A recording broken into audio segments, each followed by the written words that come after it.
So in this second module, I'm going to give you some examples, and we're going to kind of go through these examples.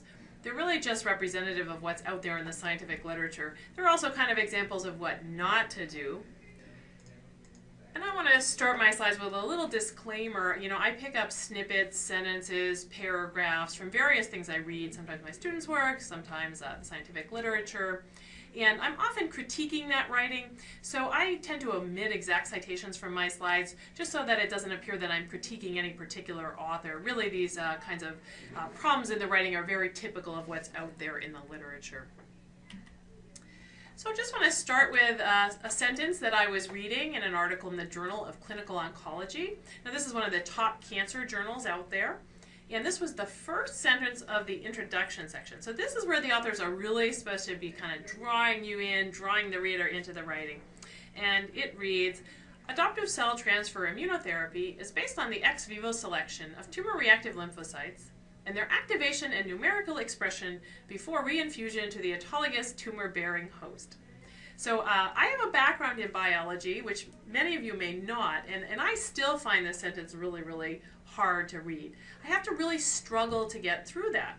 And it's kind of a shame because if your reader has to struggle to get through your sentences, then they're not really going to, one, they may not finish reading your paper. Two, it's going to be a lot harder for them to pick up what you have to say. It's just really a shame for the scientific literature to be so difficult to read. So ask yourself the question, is the sentence easy to understand? I don't think that it is. Is the sentence enjoyable and interesting to read? Because it's hard and you have to struggle through it, it certainly doesn't make it enjoyable. And I really want to emphasize the point in this class that I think the scientific literature should be somewhat enjoyable and certainly should be interesting to read.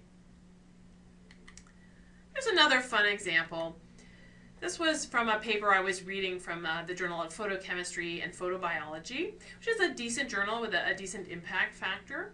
And it was actually a really interesting article. It was about sunscreen, and it had some very interesting practical applications.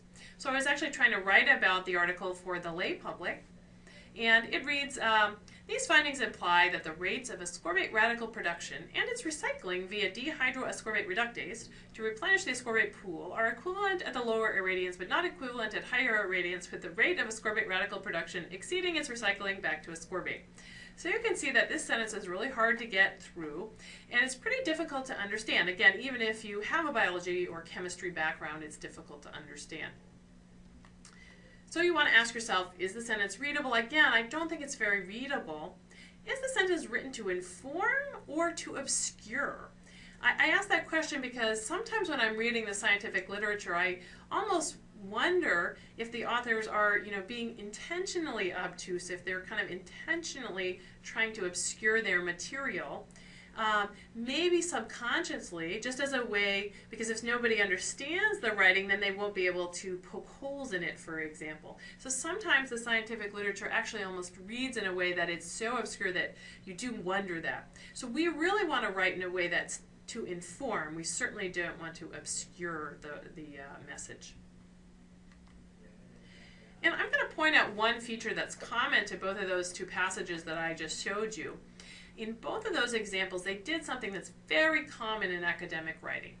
They took some nice, spunky verbs, and verbs really move the sentence along, but they turned those nice, spunky verbs into clunky nouns. And for some reason, this has become very common in academic writing.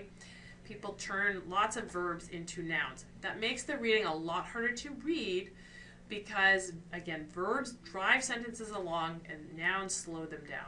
So you can see that this first example really suffers from that issue. So we have selection, activation, expression, and reinfusion. Those are all nouns, and they're really, kind of dragging this sentence down.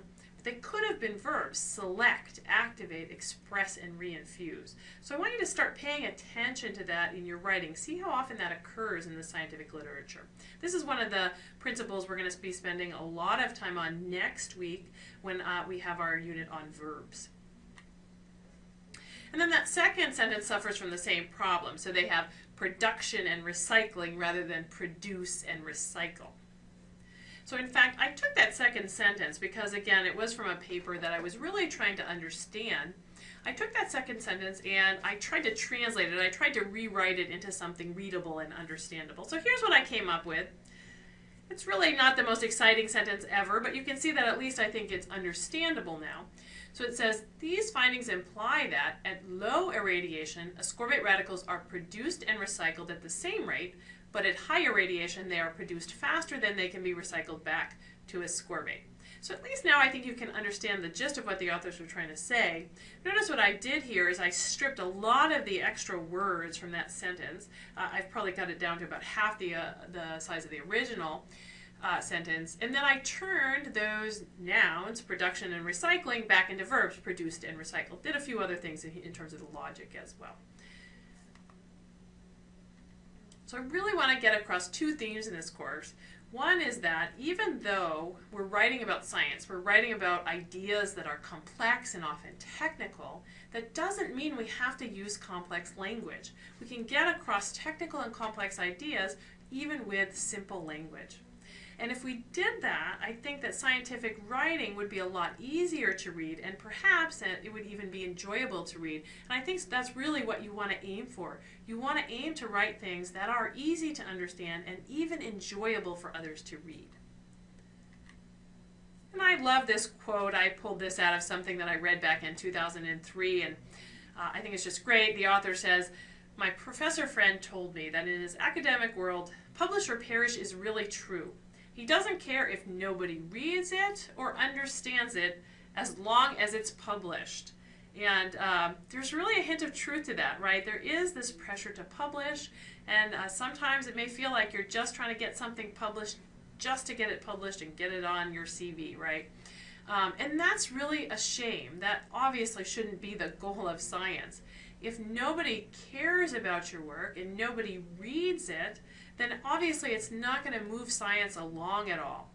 So when you're sitting down to write, I want you to really be paying attention to and thinking about making your reader understand your writing, and in doing so, making your reader care about your writing. You really want to make your reader care.